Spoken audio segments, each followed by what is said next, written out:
Good afternoon. My first thought up here is, what am I doing here? Because Mark mentioned this to me a while ago, and you know that way you have a conversation and you think, aye, okay, I'll do that. Here I am talking about competency-based practice in the real world. And the reason I'm doing this is because I didn't want to do it. Because I thought, nah, and I had all the excuses about why I wasn't going to do it. And then I thought, no, there's an opportunity. Sometimes opportunities come. Take the opportunity and go and speak about it. So, and there's always that dilemma as well about how honest do I want to be. So I'm going to try and be honest about where we are in Aberdeenshire and put in a few of my own thoughts as well. So competency-based practice in the real world was the title that was given for today. And we've all got our reality checks. We've got a slightly different reality check in Aberdeenshire because we had a change of political administration recently where two Greens came into the new governing mix and they made 4 demands to actually form the new administration. First of those was no cuts in CLD until 2020, which I don't think there's many places have got that. And the second one, which I thought was really interesting as well, was about an understanding the role that the third sector have got as well, and looking to see what they could do to improve third sector engagement, to measure the social value of what the third sector is doing as well. And that's one of the things I'm doing in this seconded role, is looking about an honest relationship with the third sector, and how, because I've been in the third sector and I know that it costs money to run third sector organisations, so there's something disingenuous about us expecting other people to run organisations on less money than we can run them on. So how do we have discussions about those kind of big issues? So I think that's quite exciting. The good thing about that is, you know, we've got that just now, but politics could change. And if the administration changes, that could change. But that's our reality just now.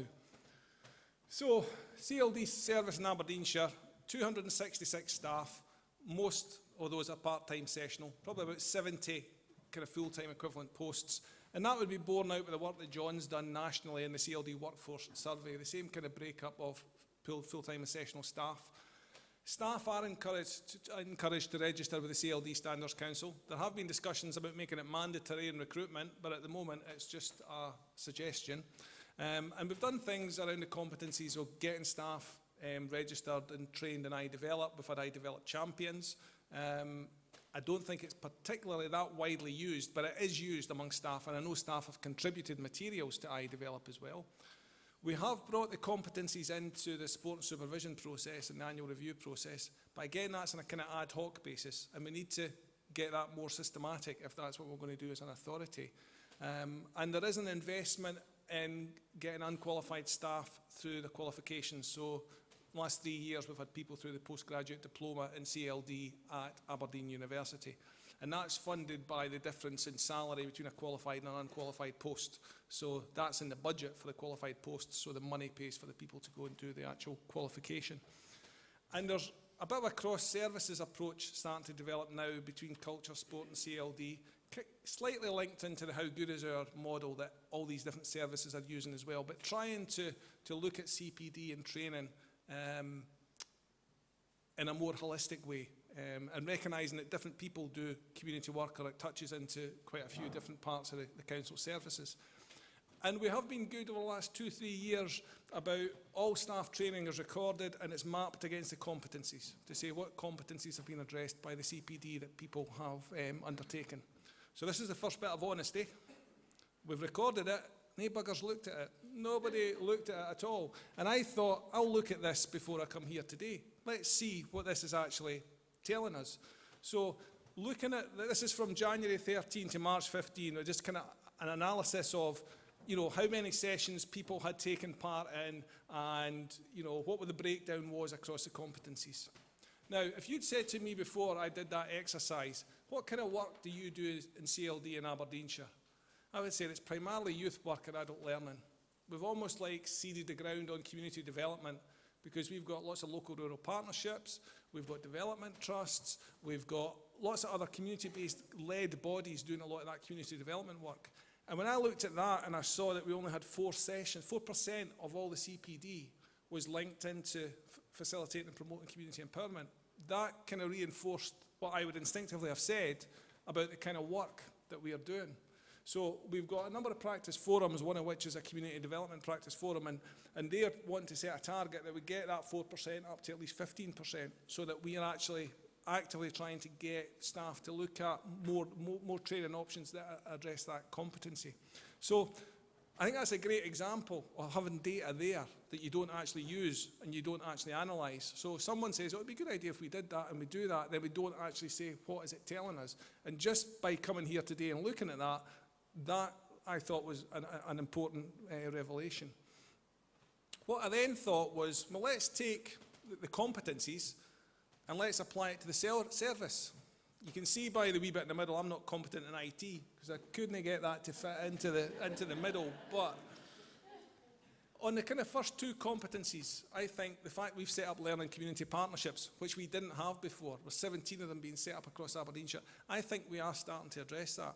Education Scotland brought a report out the other week which was looking at curriculum for excellence in CLD, and it identified the Pathfinder we had at Fraserburgh as a really good example, which changed the partnership working within the school, but with the wider community as well. And that school's now talking about having a communities faculty within their team on the back of that partnership approach. So these learning community partnerships, I think, are kind of addressing that competency.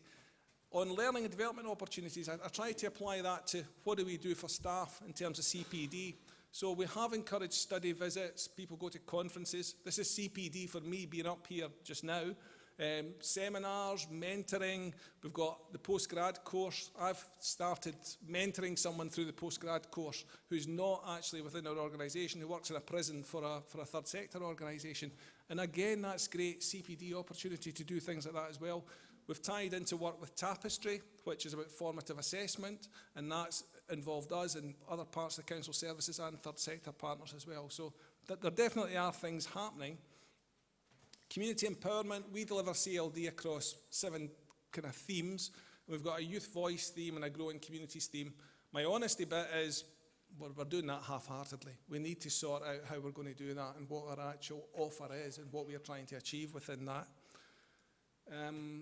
We are getting better at using data to analyse impact and allocate resources, and that is going to become a bigger, everybody's talking about it, but it is going to become a bigger issue about how do we deliver services. Areas like Aberdeenshire, there's almost been that kind of fudge between equity of access and where the actual need is, and we've got demographic areas where you can see the need, whereas it's maybe more hidden in other places, and I think there are going to have to be hard decisions made in the future about how we allocate resources and what the basis of that is. And we're certainly a much more targeted service than we have ever been in the past. In terms of collaborative working, I think that's improved through the Learning Community Partnerships and the strategic group we set up, the Aberdeenshire Learning Communities Partnership. And that's one of the ones, I mean, I was involved in pulling that together. And there was a real gap. We didn't have a learning community partnership in place, or there had been one years ago and went into abeyance. And I think that leaves us in a better place than some other places, because you might have one that's been there for a while or might have lost its focus, whereas we've started afresh at the time where the CLD plan was due as well. So it's quite a positive stage for us just now. And evaluate and informed practice. We have practice forums for youth work, community development, adult learning. We have a peer review process with staff. We've got annual self-evaluation process. So I think as a service, I know this hasn't been done with the competencies in mind. I've bolted what we've done onto the competencies, but I think they have influenced what we're doing. And when I look at the strategic partnership, which includes third sector partners, we went for the simple approach to our CLD plan with 4 improvement priorities, which we captured in these logic models. And this one that everybody signed up to is about workforce development. So the kind of stuff in the red, outcomes, and I know somebody will tell me that these aren't the outcomes, but we have got something there about the competencies and a pathway, and people trying to recognise there that that's something that we want to address as a partnership, and people being prepared to share resources and do that as well. And we've got 2 universities involved in it who want to be involved in that as well. So the competencies are featuring. They are featuring in how we are trying to kind of shape our practice. Now, final thoughts. This cartoon, I think, sums up one of the dilemmas when you're in community work. And it's that thing about you yourself. How true do you have to be to yourself in the setting that you've worked in? I work most of the time in the third sector, now in the public sector, and the setting definitely influences how you work and what you're doing and the type of work you're doing. It definitely is a factor. So, oh sorry, it says, what I'd like for you to do is to change everything about yourself and get back to me. So it's a personnel officer, and that's the thing where you have that conflict as a member of staff between your values and organisational values and maybe what you're being asked to do sometimes. So I think the competencies are important, but so are values and so are ethics. And if you just go on the competencies, I'm a time-served coach builder. I have got my ONC motor vehicle engineering. I am qualified as a coach builder. I've been through the competencies of you work through the factory over the 4 years and you do all the jobs and you fill in a logbook and you draw up all the work and all. I've got all that. One of my tradesmen said to me, he said, see you son, you couldn't have put nuts in a monkey's mouth. Which was true. So I had the competencies, but I wasn't a coach builder. I didn't have the whole package. And the important point is I didn't want to put nuts in a monkey's mouth. So it's about the person themselves is really important. The competencies don't exist on their own. So it's this bit in the middle about you as the person, you as the practitioner. I can identify lots of community workers in Aberdeenshire that are really, really good at what they do. I'm not one of them because I'm far away from it. But we've got people on the ground who are really, really, really good at what they do. And something that I came across through the work with the university was Karen McCardle wrote a paper and she was talking about the core qualities that people have that allow them to function with all the complexities of the job. Now, I'm not going to bluff my way through her core qualities, but she summed it up as, if you have these things, the strength, the confidence, the ballast, the balance, the value, maturity, it means that the individual then has sufficient resources on which to draw to be able to make sense of complexity, contradictions, tensions and dilemmas in a way that makes practice still possible and effective. And it is that thing about who you are and how you are is a lot of what community work is about. For me, anyway, it is.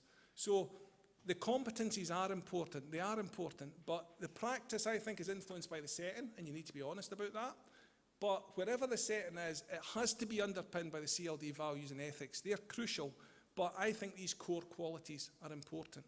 So that's my final point. Competencies are important, but they're only part of the mix. And in Aberdeenshire, we are trying to address the competencies. We've still got a long way to go, but I think we've got a sound base. And I would also say part of the reason I'm up here is because of Mark, because he came to Aberdeenshire, invested time in Aberdeenshire, and so as a result of that, people in Aberdeenshire have invested in the Standards Council as well. And events like this that are bringing people together can only kind of strengthen the profession, because I've had kind of discussions today and touched on things that I've not touched on in a work setting for a long time. And that's because someone's created a space for practitioners to have conversations that touch on values and touches on ethics. So the competencies are important, and we just have to make them work for ourselves as a profession. Thank you.